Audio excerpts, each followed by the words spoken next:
Good afternoon, everyone. I have the pleasure of introducing an incredible woman.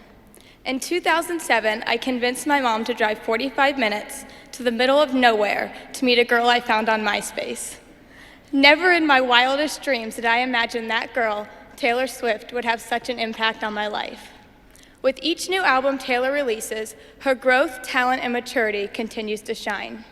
I've been fortunate to share in her transformation and the influence on music and culture she's been responsible for. It's no secret that her ability to write and perform is incredible, but it's her influence beyond music where she truly shines. Her impact on my life, and I imagine many others, goes beyond her musical talents. I found Taylor because of her music, but I've stayed with her because of her character. Taylor once said, "Being good to people is a wonderful legacy to leave behind." And I believe that is exactly what she's doing. In 2010, her father, Scott, told me if she could, she would personally thank every person who attends her concerts. And I have no doubt in my mind that this is true. Taylor appreciates every fan who has bought her album and everyone who has ever turned up her song on the radio. I'm pretty sure she's well on her way to thanking all 4 million people worldwide who have bought 1989. It's the connection to her fans that makes me feel like more than a fan and a friend, and why I was so excited to tell her about my engagement. She wanted to know every detail and be a part of it all. When I sent the bridal shower invite, I wasn't sure what would come from it. However, Taylor flew to Ohio that day for me. She came bearing gifts, shared moments with my family, and stayed for hours. To Taylor, it wasn't about time or money or publicity. It was about giving back to someone who's given so much to her. She stayed back and watched me shine.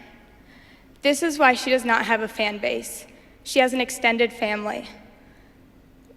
She continues to go out of her way to share moments and create memories with those who have brought her into their own lives.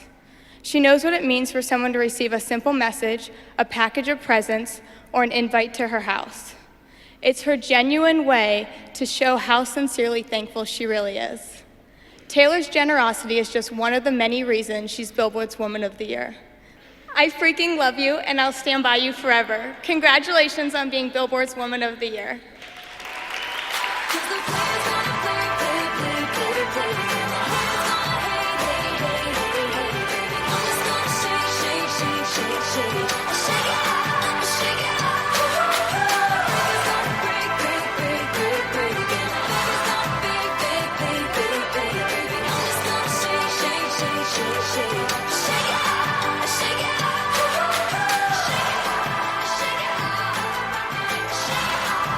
Wow, okay, I want to say thank you to Ingrid Michaelson for that breathtaking performance.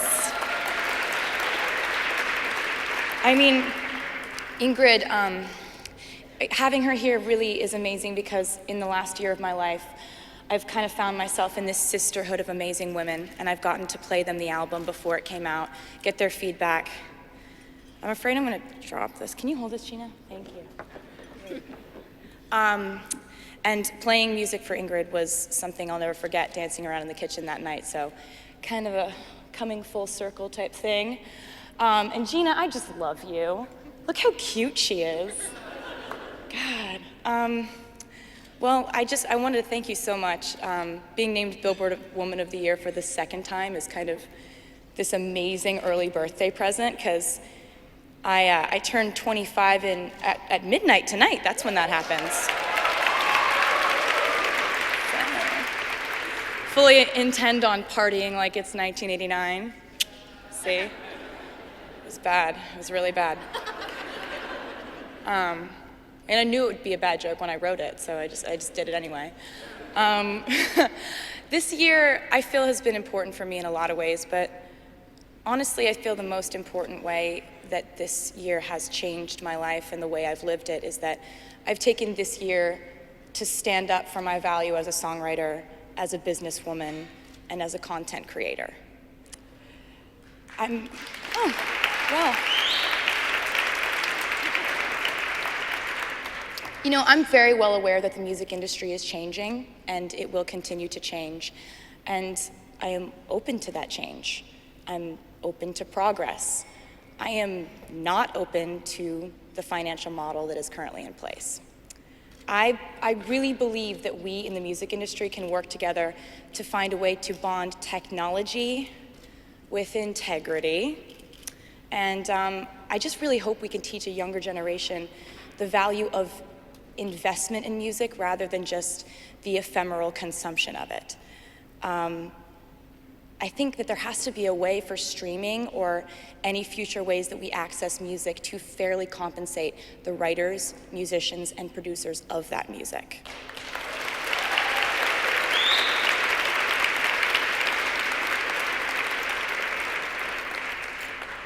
And you know, events like this where we have some of the most powerful people in music all gathered in one room, events like this give me hope that the right conversations will start to take place. And I invite you all to join in on the discussion. The greatest moment of pride for me this year came when my fans went out and proved that if you provide them with a bold statement and when you convey a bold message to them, they will listen, and that when you pour your life into an album, they will go out and buy it. Honestly, I want to thank Billboard for deciding to make me Woman of the Year for the second time. All these strong, empowering women, I want to thank you for inspiring me today. It's been amazing sitting and watch you do what you do and watching what you've been able to accomplish with your individuality this year. You know, I really just feel like we need to continue to try and offer something to a younger generation of musicians. Because somewhere right now, your future Woman of the Year is probably sitting in a piano lesson or in a girls' choir. And